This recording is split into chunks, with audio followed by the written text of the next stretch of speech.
Hi, I'm Justin from Justin Button Electrical. Welcome to the channel. Today we're looking at what we need to give you a quote for an EV charge point. Let's go. So today, in order to get a quote for an EV charge point, we need to look at a few things to inspect to make sure they're okay for us to energise an EV charge point. One is the main incoming water supply. We need to make sure that is bonded. We also need to make sure the main incoming gas supply is bonded. We need to check your fuse board or consumer unit to see if there's any spare ways. And we also need to check your main incoming supply and fuse holder to check that is the right rating and whether it's a looped service or a single supply service. Let's go. So we're now going to inspect the main supply coming into the property and make sure we tick a few boxes that we need to. So we can clearly see the supply coming in. This is great. It's actually a single supply service, which is indicated here.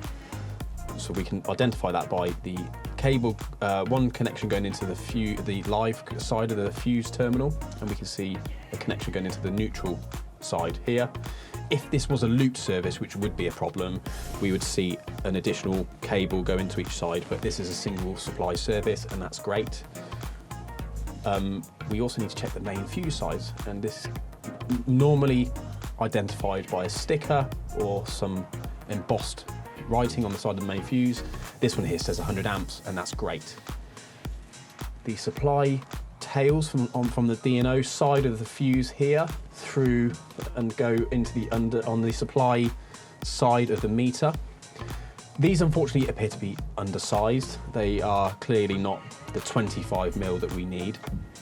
So in that instance, we would notify the D&O of an upgrade to the main incoming supply tails to the meter between the fuse cutout and the supply side of the meter. They need to be upgraded to 25mm.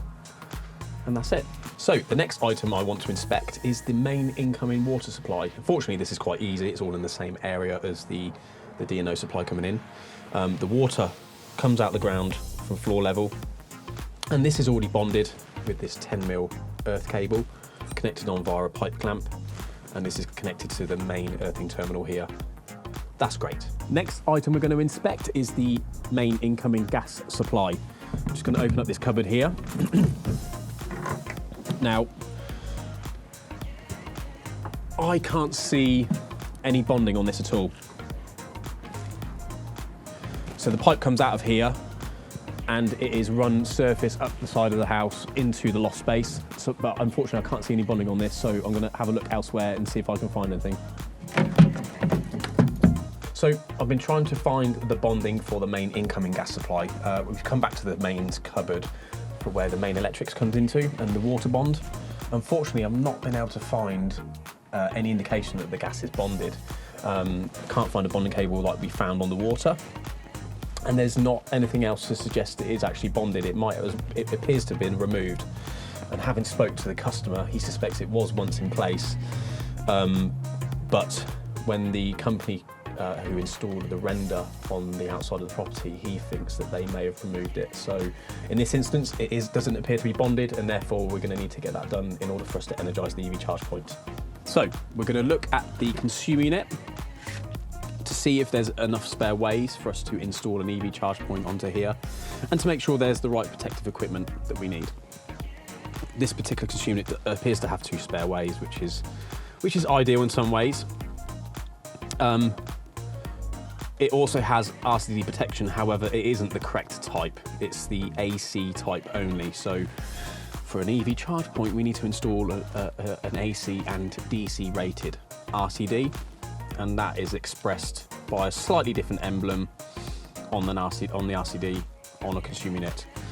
What we would also really like to fit equipment-wise to cover the EV charge point is a surge protection device, and this space here on this consumer unit doesn't have enough capacity for that. So I think what we're going to do in this scenario is actually install a separate consumer unit back in the electrical cupboard, which we have plenty of space for.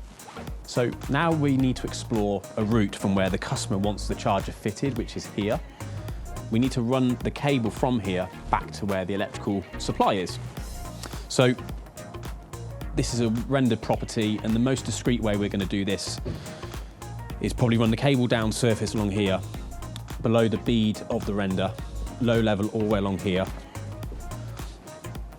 through into this porch area, and probably gonna have to clip up inside this porch, up and over this door here and into the electrical cupboard, where we're gonna put, in this instance, a separate consumer unit to supply the EV charge point. Thank you for watching the video today. So now you know what we need from you in order to get a quote for an EV charge point. If you find the video helpful, please subscribe to the channel. And if you need any more information on an EV charge point, please do not hesitate to contact us. Thank you.